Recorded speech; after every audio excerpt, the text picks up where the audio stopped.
Paris, 1895. La marque Clicia s'installe place Vendôme. Le premier institut de beauté au monde ouvre ses portes. Par la suite, sa prestigieuse école esthétique. La marque Clicia devient la favorite de cours royales et de célébrités. Ses cosmétiques sont distribués dans 40 pays, jusqu'aux Amériques et la Chine. Clicia produit plus d'1 millier d'articles, parfums et soins du visage. Clicia, un siècle plus tard, vous propose des soins riches de son savoir-faire et ses secrets d'excellence. Des rituels chronobiologiques matin, soir et week-end. Clicia, le temps est mon partenaire.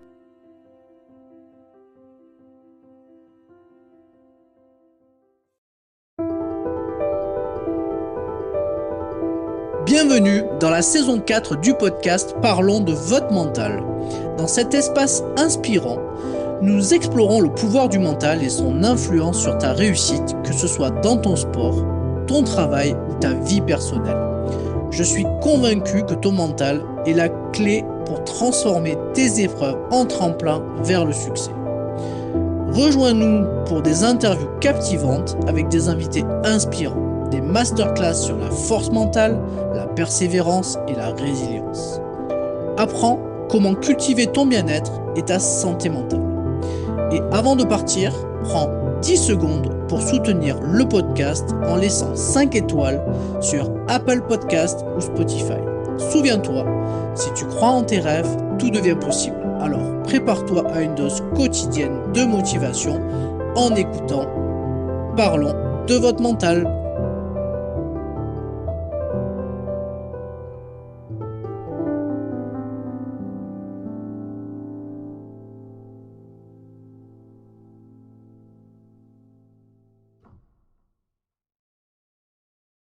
Bienvenue dans ce nouvel épisode de notre podcast où nous avons le plaisir d'accueillir Manon Espen. Salut Manon.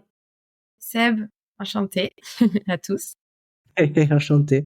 Ah ouais, on s'est vu il n'y a pas trop longtemps. Alors Manon, je suis ravi de te recevoir sur le podcast. Ça fait un petit moment qu'on en avait échangé. Puis finalement est venu le concours avec Sarah Lequette. Concours qu'on avait fait sur nos 2 pages Instagram et l'évidence a voulu que ça soit toi qui gagne.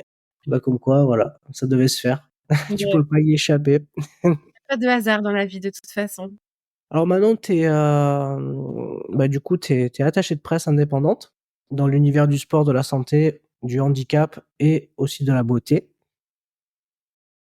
C'est ça. Et mais t'es pas que ça en fait. T'as un passé de sportif de haut niveau, même si tu es encore sportive, hein. Tu continues à jouer, tu fais du badminton. Ouais. Tu nous raconteras un petit peu tout ça. C'est intéressant pour moi de venir un petit peu explorer un peu ton parcours à la fois professionnel, mais aussi sportif. Voilà, ce qui combine deux expertises finalement, le sport et toute sa technicité et tout ce qu'on doit mettre en œuvre pour être une championne et la communication et notamment le métier de relation presse qui est pas si simple que ça puisque ça demande beaucoup de persévérance, je trouve, pour pouvoir essayer de mettre en avant ses clients auprès des différents journalistes pour pouvoir les mettre un peu dans la lumière. C'est ça, c'est un métier de l'ombre, mais tu as bien choisi le mot. Je trouve que persévérance, c'est vraiment ça. Donc on y va. Donc voilà, donc dans cette interview, mon objectif c'est d'explorer ton parcours, tes défis, que tu puisses aussi nous donner tes conseils, ce qui a marché pour toi pour cultiver un mental fort et résilient. Et en faire profiter les auditeurs et les auditrices du podcast. Alors déjà, est-ce que toi tu pourrais nous parler un petit peu de toi et de ton parcours? Ouais. Alors moi là aujourd'hui j'ai 30 ans. J'ai commencé tout d'abord par une carrière de sportive, on va dire. Depuis mes 10 ans en fait je fais du badminton, donc là je suis à 20 ans de carrière, on va dire. Et j'ai été repérée à l'âge de 15 ans pour rentrer en structure, donc faire sport-études au CREPS de Châtenay-Malabry dans le 92. Et là-bas, j'y étais en internat Donc du coup, je m'entraînais 2 fois par jour et je faisais que ça à côté, en parallèle mes études au lycée. Et ça a été les plus belles années de ma vie, on va dire, parce que j'ai pu découvrir ce que c'était de faire sa passion à 100%. Et aujourd'hui, ça fait vraiment une force en fait, parce que du coup, on apprend plein de choses en faisant du sport et plein de belles valeurs. Et c'est ce qui me caractérise aussi aujourd'hui. Et une fois sortie de la structure en pôle espoir à Châtenay, je suis rentrée en équipe de France sur l'INSEP. Donc du coup, j'en ai fait aussi à très haut niveau, puisque là, du coup, c'était vraiment des compétitions internationales. C'était là, je m'entraînais 2 fois par jour. J'étais en master et du coup, fallait combiner et sport et études et c'était pas forcément facile parce qu'on a vite envie de faire que du sport et se donner à 100% dans un seul projet. Mais en fait, c'était vraiment bien pour moi de continuer à faire les deux parce que malheureusement, en badminton, on n'en vit pas beaucoup. Seulement les meilleurs peuvent en vivre et du coup, j'étais bien contente en tout cas de faire ces 2 projets, ces 2 parcours. Et à la suite de ma carrière, je me suis blessée, je me suis fait une rupture du tendon d'Achille et c'est ce qui a marqué un petit peu la fin de ma carrière sportive. Et à la suite de ça, je me suis dit: «Qu'est-ce que tu pourrais faire?» Et j'ai commencé en tant qu'attachée de presse indépendante dans des agences. Et puis le milieu des agences ne m'a pas forcément convenu. Donc c'est pour ça que à la suite de ça, je me suis dit: «Bon pourquoi pas tu te lances pas dans l'aventure toute seule?» Et c'est ce qui s'est passé. Aujourd'hui, je m'occupe d'athlètes, de marques de sport. Je m'occupe pas mal de choses dans le milieu du handicap, de la beauté, du lifestyle. Et c'est ce qui me caractérise aujourd'hui, c'est que je suis sur plusieurs domaines et je suis investie investi à fond et c'est ce que j'aime, les beaux projets pour les accompagner de A à Z finalement. Tu pourrais nous expliquer comment on devient attaché de presse? Donc tu dis que tu as fait un master, du coup, c'est, en lien avec, le métier Ouais. d'attaché de presse?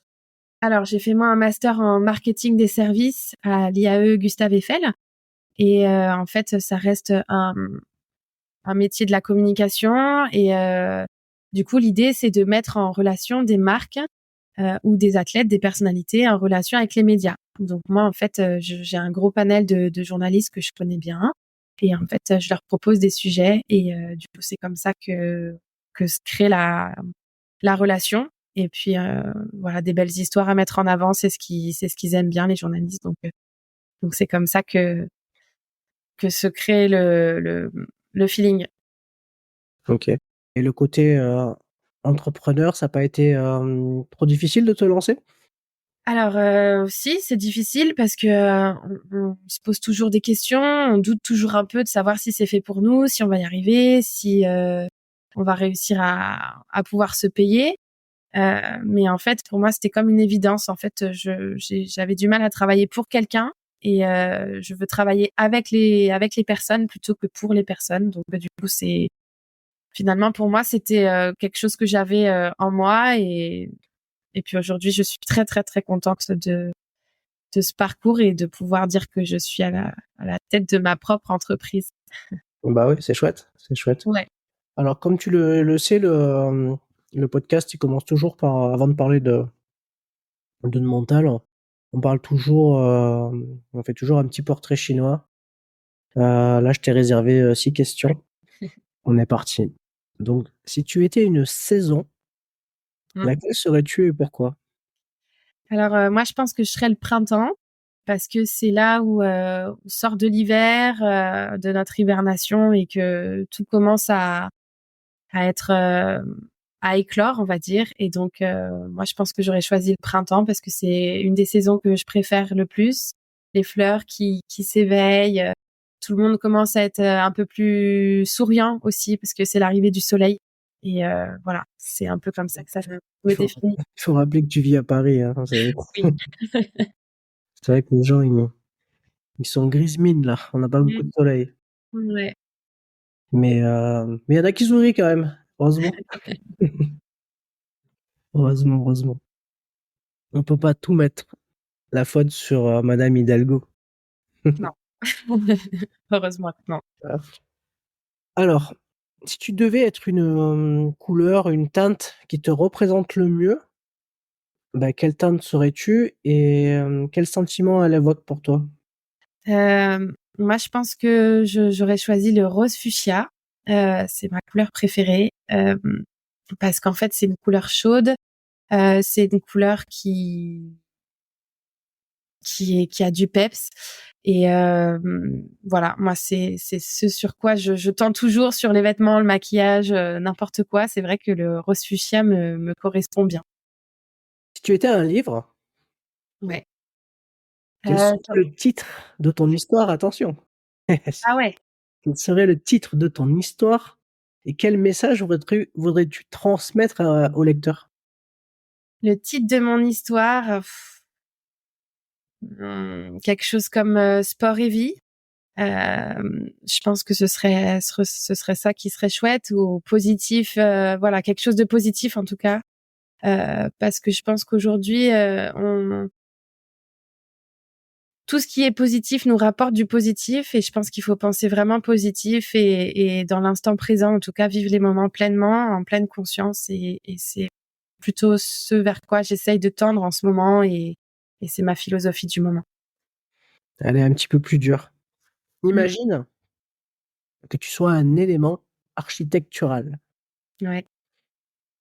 Quel serait-il et comment reflèterait-il ta personnalité? Moi, je pense que je serais un mur, tout simplement, parce que, je pense qu'aujourd'hui, j'apporte beaucoup aussi aux gens et qui peuvent se fier à moi, ils peuvent me faire confiance et c'est des bases solides et ce que j'essaye de construire aussi dans ma vie, c'est des choses, qui sont solides pour le futur donc un mur ça c'est voilà, ça casse pas et on sait qu'il est là, c'est ancré et c'est ça qui me fait penser finalement à ta question. Tu as un cadre du coup. Ouais. Si tu étais une mélodie, quelle chanson ou quel genre musical te correspondrait le mieux? Hem, alors là, moi, je vais prendre la chanson de France Gall, Résiste. C'était celle qui me donnait la pêche, quand j'avais mes matchs, quand j'étais en compétition, avant d'aller sur une grosse compète ou, pour l'échauffement. Je mettais toujours Résiste parce que je trouve elle donne la peps et puis enfin, elle donne du peps, elle donne la pêche et que, bah, voilà, je sais pas, je la trouve forte en fait, forte de sens alors, et pour moi c'était vraiment ça ma chanson d'échauffement, quoi. Allez, notre sixième et dernière petite question. Si tu étais un proverbe ou une citation, laquelle choisirais-tu pour résumer ta philosophie de vie? Bah, moi j'ai une citation que j'aime bien, qui s'appelle, enfin c'est de Winston Churchill, c'est: «Qui ose gagne». Parce que je pense que dans la vie, on se met plutôt des barrières et on n'ose pas forcément et à un moment donné, il faut se lancer. C'est un peu ce que j'essaye de faire. C'est pas facile pour moi parce que voilà, c'est plus, quelque chose vers quoi je veux tendre et je me dis que si elle est en citation et ben, ça me fait un petit rappel dans ma tête pour essayer oser changer, oser faire les choses et pas se limiter à nos peurs et ce qu'on a pu vivre dans l'échec. Ouais, c'est un ancrage quoi. Ouais. OK, bah, écoute merci Manon pour ce petit portrait chinois. Donc là, bah, du coup, on va aborder un petit peu plus la thématique du mental. Mmh mh. Déjà, si tu devais le définir, ce mot du mental, tu le définirais comment? Bah, en tout cas sur le côté sportif, c'est un très, très gros, pilier. Le mental, ça fait partie des 4 piliers pour moi qui sont hyper importants et c'est comme, finalement un muscle qu'il faut travailler, le mental et c'est ce qui fait la force de chacun et chacun et chacune et je pense que c'est vraiment, hyper important de travailler son mental pour justement, bah, pouvoir faire face à tous les coups durs de la vie et toutes les petites choses qui sont embêtantes dans la vie. Donc, quelle a été ta plus grande épreuve mentale que tu as dû surmonter dans ta carrière? ma plus grande épreuve mentale, ça a été quand on m'a annoncé que le sport de haut niveau, ça s'arrêtait pour moi, parce qu'on m'a plus ou moins fait comprendre que j'étais trop vieille pour ma pratique, pour continuer, par exemple, à l'INSEP. Et ça, pour moi, je l'ai vécu au début comme un échec, parce que c'était pas de mon ressort, en fait. C'était pas moi qui étais décisionnaire de cette décision, et ça a été un énorme coup dur, parce que du jour au lendemain, on te dit, l'INSEP c'est fini, donc le haut niveau c'est fini, et il va falloir faire face à ça, à cette décision. Il va falloir la digérer et puis l'accepter et puis passer à l'étape d'après, qui est de la résurrection finalement. Qu'est-ce qu'on fait après quand on n'a plus le sport de haut niveau dans une vie? Et pour moi, ça a été la plus dure épreuve mentale de mon histoire. Comment tu l'as surmonté? Au début, c'était très, très, très, très dur, parce qu'en fait, je m'y attendais pas. Donc j'y étais pas préparée. Et puis, moi, j'aime bien la petite phrase qui dit qu'il y a pas de hasard dans la vie, et que finalement, en fait, je pense que les choses, si elles doivent se faire, se font. Et du coup, c'était une étape de plus. Et comment je l'ai surmonté? J'ai fait un travail psy avec ma préparatrice mentale au début. Et puis après, je me suis tournée vers d'autres choses que j'aimais bien faire. Et je me suis dit, qu'est-ce que tu as envie de faire au fond? J'ai essayé de creuser, de me poser des vraies questions. Et je me suis dit, bon, maintenant, c'est toi qui vas décider de comment tu as envie de gérer ta vie et ce que tu as envie de faire, de la façon dont tu as envie qu'elle devienne. Et donc, du coup, j'ai fait un gros travail sur moi, en mental. Et puis, je me suis posé les questions. Je me suis tournée vers les gens qui m'apportaient du bien et qui étaient positifs pour moi. Quel genre de travail t'as pu mettre en place avec ta préparatrice mentale? Sur ça, ça remonte un petit peu maintenant, mais de me dire que il y a d'autres choses dans la vie aussi que le sport, qu'il y a d'autres moyens aussi d'y parvenir. Et du coup, c'était quelle solution je peux mettre en place pour trouver en fait ce que j'ai envie de faire après derrière. Est-ce que j'avais envie de continuer le sport de haut niveau? Par quels moyens? Est-ce que j'avais envie de faire autre chose? Donc de continuer dans une carrière autre que le sport de haut niveau. Et en fait, c'était plus des questions, c'était plus de la visualisation aussi, de savoir un petit peu vers quoi, qu'est-ce qui était positif pour moi et qu'est-ce qui me rendait heureuse finalement. Pendant que tu étais athlète, t'avais un suivi psychologique aussi? Ouais, moi je voulais en tout cas qu'il y ait de la prépa mentale, donc pour moi c'est comme un muscle à travailler, comme je te le disais. Et ouais, j'avais de la prépa mentale et on en faisait 1 à 2 fois par semaine. Ah oui, 1 à 2 fois par semaine, et du coup vous travaillez sur quoi? Pareil, de la visualisation, des stratégies un peu qu'on peut mettre en place, travailler sur la personnalité aussi, sur le stress, la gestion du stress, comment on peut du coup ce stress qui est négatif, comment on peut en faire une force et le transformer en quelque chose de positif qui va nous transcender. Parce que on a 2 types de stress, on a le stress qui inhibe et le stress qui transcende.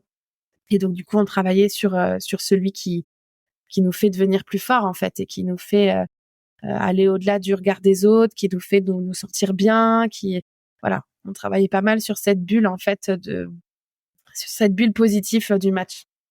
OK. Tout ça, c'était à l'INSEP, du coup? Ouais, tout ça c'était à l'INSEP. OK.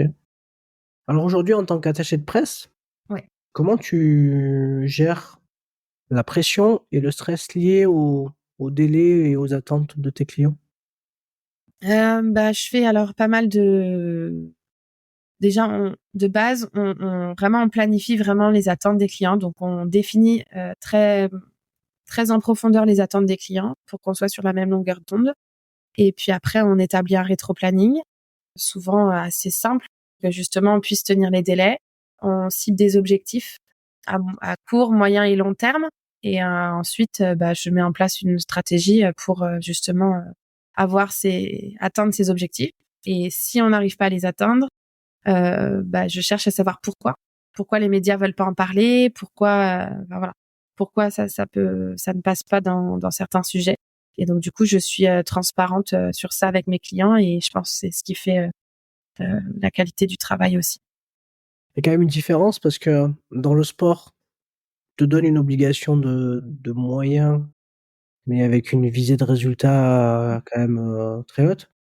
En relation presse, malgré tout, même si tu te donnes beaucoup de moyens, finalement, ton obligation de résultat, elle dépend pas de toi, quoi. C'est ça.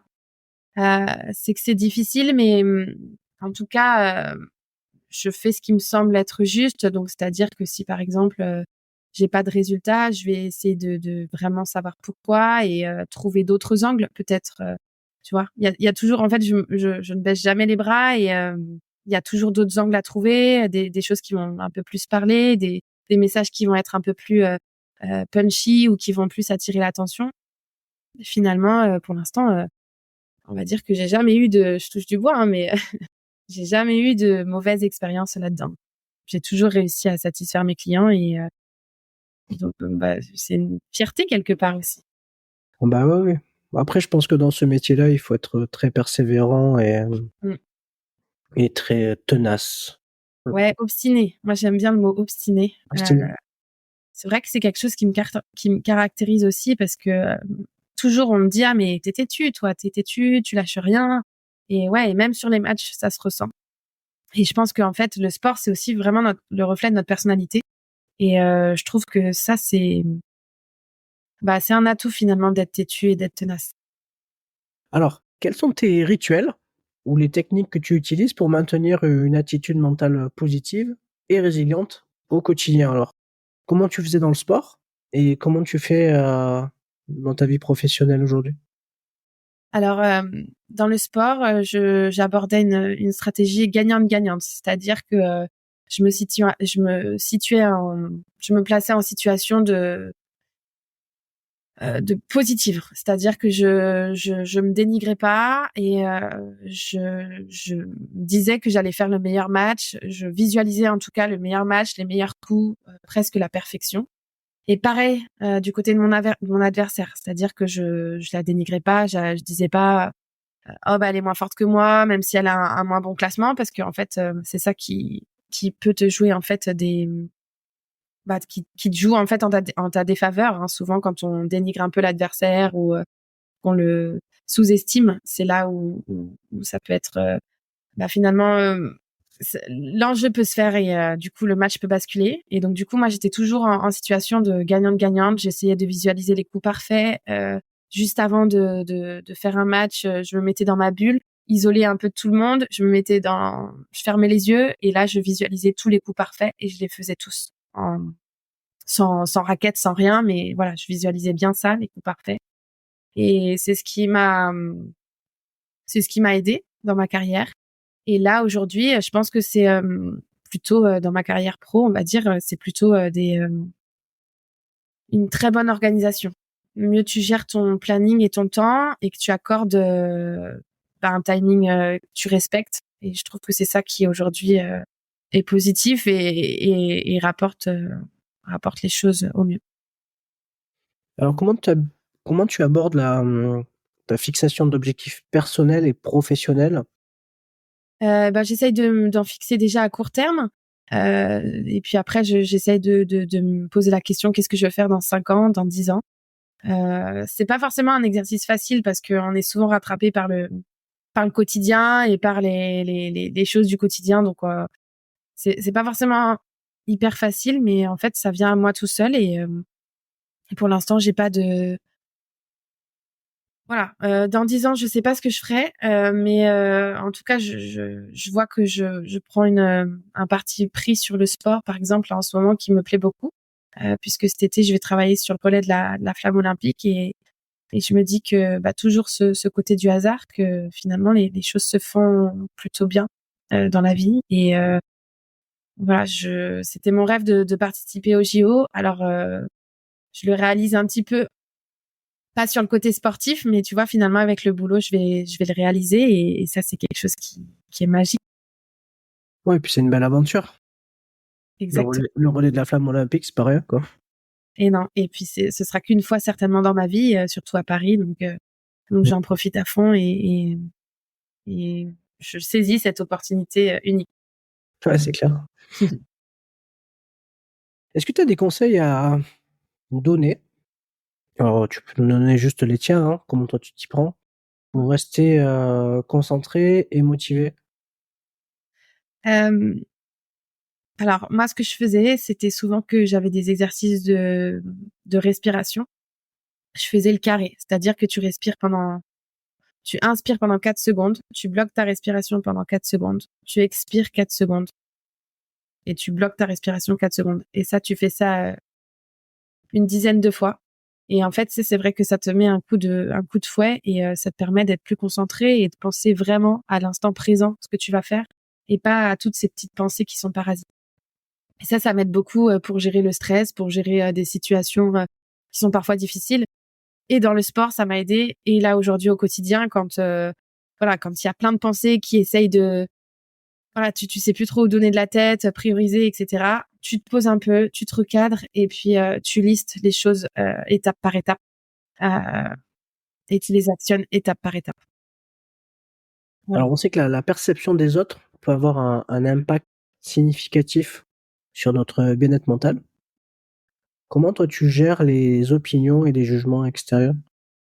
C'est très difficile pour moi de gérer ça. Aujourd'hui, je le travaille encore et toujours. Mais je me dis que dans la vie, on peut pas plaire à tout le monde et qu'il faut juste finalement être honnête envers soi-même. Et c'est ça aussi qui voilà, se regarder dans un miroir et être droit dans ses bottes. Et finalement, je pense que notre entourage et nous-mêmes, c'est les seules personnes finalement à plaire, quoi. Parce que le reste, c'est passager et puis chacun aura son avis sur tout, quoi qu'il arrive, en fait. Tu sais, même l'entourage, parfois, il a son avis. Ouais. En tout cas, les gens en qui tu as confiance, tu vois. Moi, je pense à tes enfants, à ton mari, à tes parents. Et puis, juste d'être en adéquation avec ce que tu ressens et ce que tu penses, quoi. Même s'il faut aller au conflit, je pense qu'il faut pas en avoir peur. Pas avoir peur de communiquer, de dire les choses et, euh, et de faire les choses pour toi, en fait, finalement. Alors, quels sont les défis spécifiques que tu as rencontrés en tant que femme entrepreneur dans le domaine de la communication? Euh, les défis, c'est de trouver toujours des nouveaux clients ou de fidéliser finalement tes clients pour que tu puisses subvenir à tes besoins et de sortir un salaire en fin de mois.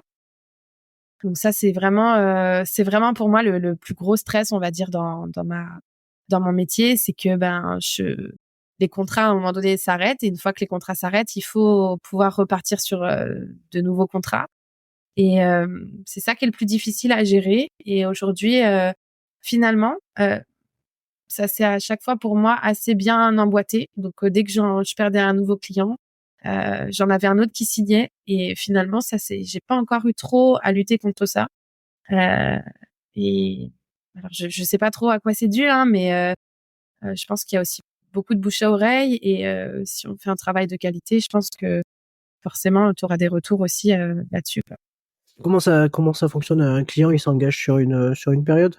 Voilà, c'est ça. Moi, en général, je fais des contrats de minimum 6 mois parce que à plus court, en fait, c'est difficile d'avoir des résultats et on veut tous les deux la satisfaction du client. Donc, pour qu'il soit satisfait, il faut un minimum de temps parce que les relations presse, pas parce que tu payes une attachée de presse que du jour au lendemain, tu auras des tonnes de parutions.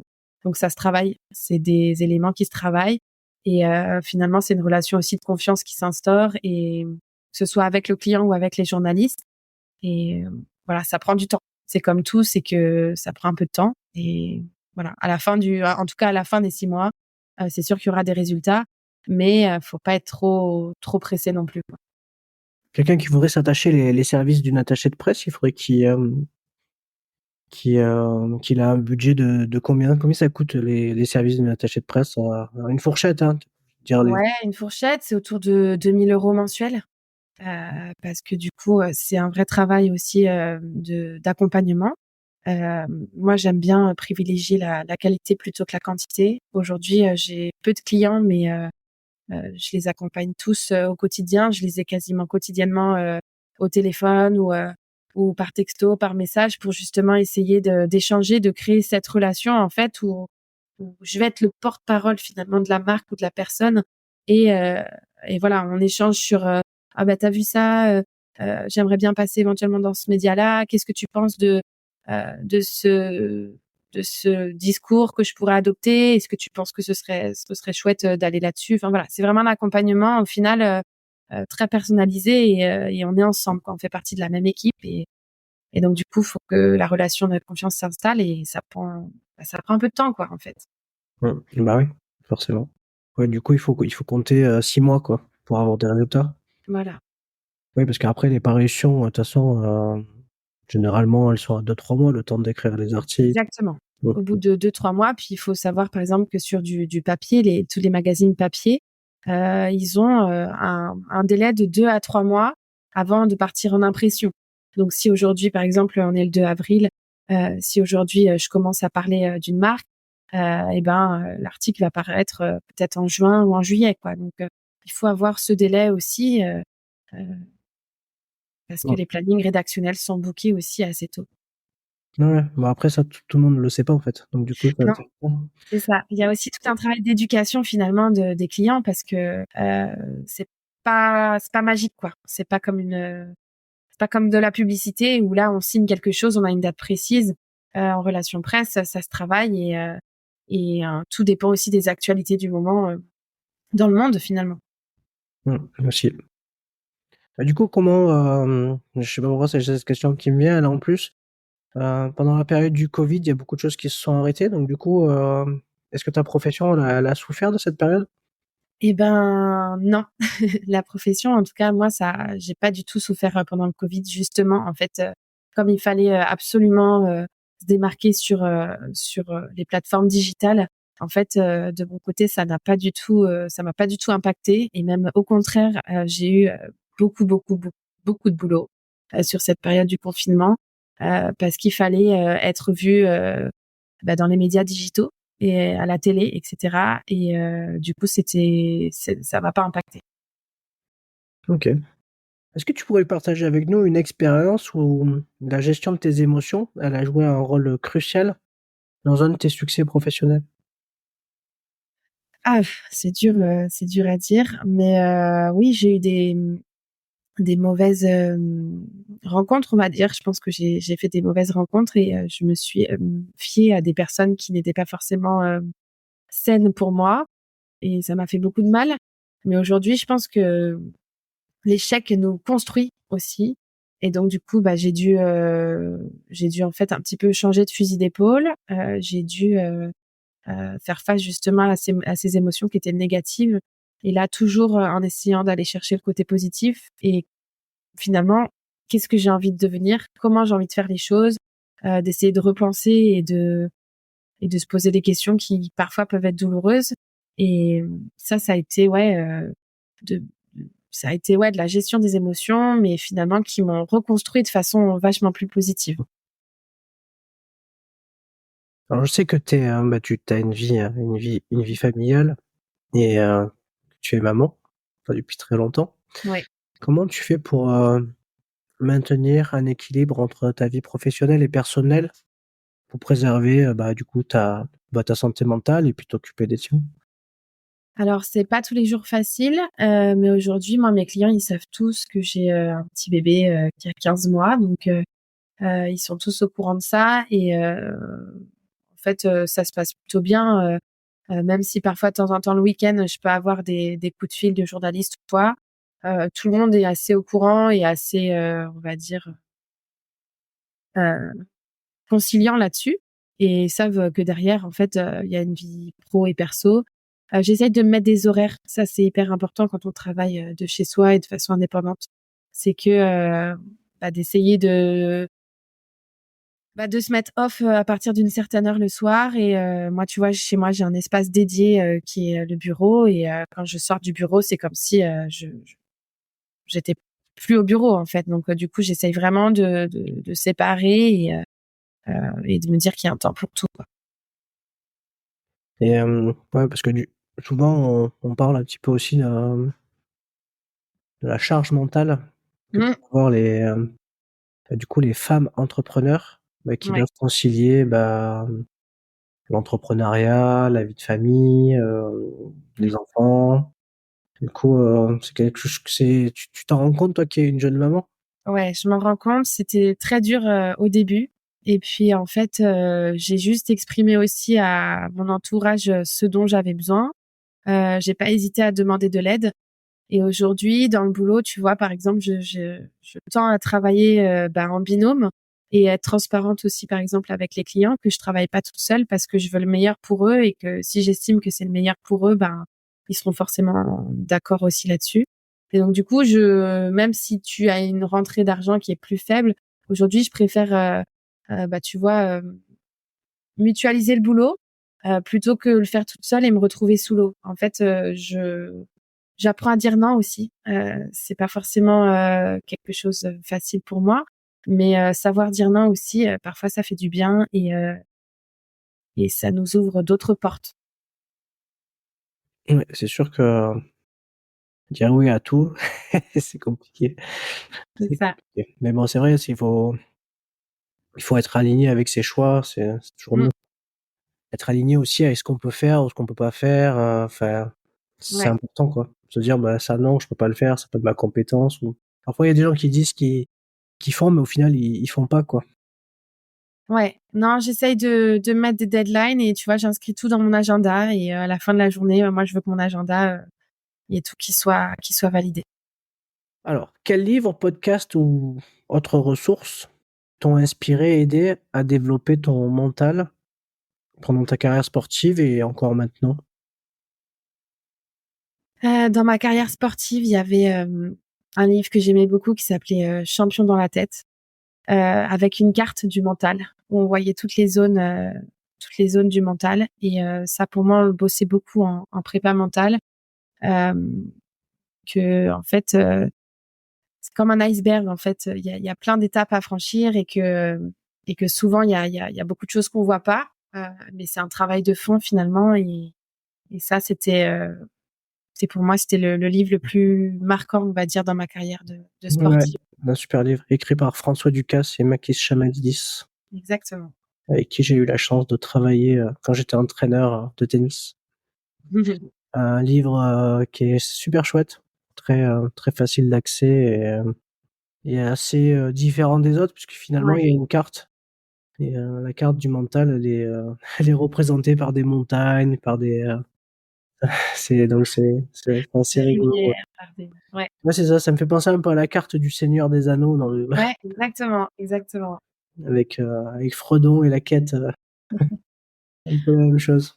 Ouais. Ouais, ouais. Non, c'est un super livre, ouais, je vous conseille de vous le procurer, de le lire et voilà. Bah, François Ducasse qui n'est plus puisque, Mmh. il a eu, je crois un accident, cardiovasculaire, je crois, mais c'était ouais, un personnage, quoi. Une Mmh. perso Et Makis Chamalidis qui travaillait régulièrement à l'INSEP avec certaines fédérations. Je sais pas si tu as eu la chance de travailler avec Non, lui? non, non, moi, tu sais, j'ai pas fait long feu non plus à l'INSEP.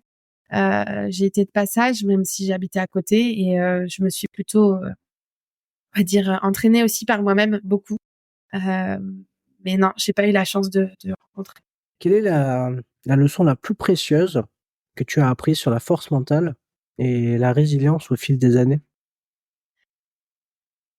Que, même si on a l'impression que c'est un échec sur le moment, c'est, finalement juste, un défi de plus à surmonter et que je pense que dans chaque chose négative, il y a du positif à en retenir et donc du coup, ouais, de me dire que finalement on se construit sur l'échec et ça nous apporte malheureusement plus que, des victoires en fait, parce qu'on y apprend beaucoup plus les choses. À se remettre en question, à se poser les bonnes questions, à savoir pourquoi, à chercher comment, à trouver les ressources nécessaires. parce que quand on est au pied du mur, on peut pas retourner en arrière. On a qu'une chose à faire, c'est de le grimper, ce mur. Donc voilà, c'est de se construire finalement par l'échec. Et même si c'est dur sur le moment, en fait, quelques temps après, on verra que finalement c'était ce qui nous a façonné et ce qui en fait de belles choses finalement. Écoute, je te remercie Manon d'avoir partagé ton expertise et toutes ces réflexions. J'espère que cette interview vous inspirera et vous aidera à cultiver un mental fort et à surmonter les défis que vous pouvez rencontrer dans votre vie. Si vous avez apprécié cet épisode et que vous souhaitez nous soutenir, n'hésitez pas à laisser un avis et des commentaires sur vos plateformes d'écoute préférées, donc Apple Podcasts, Spotify ou YouTube. Vos retours sont précieux et nous aident à améliorer la qualité du contenu. Merci aux auditeurs du coup qui écoutent régulièrement le podcast. Et Manon, écoute, encore merci beaucoup pour cette interview et ça sera un plaisir de te croiser prochainement. Merci à toi Sébastien et de tout cœur avec ce podcast et on partage à fond. Merci.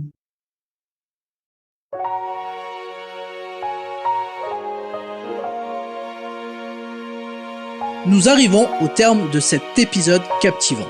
J'espère que tu as pris des notes ou que tu t'es abonné à ma newsletter pour avoir accès au résumé.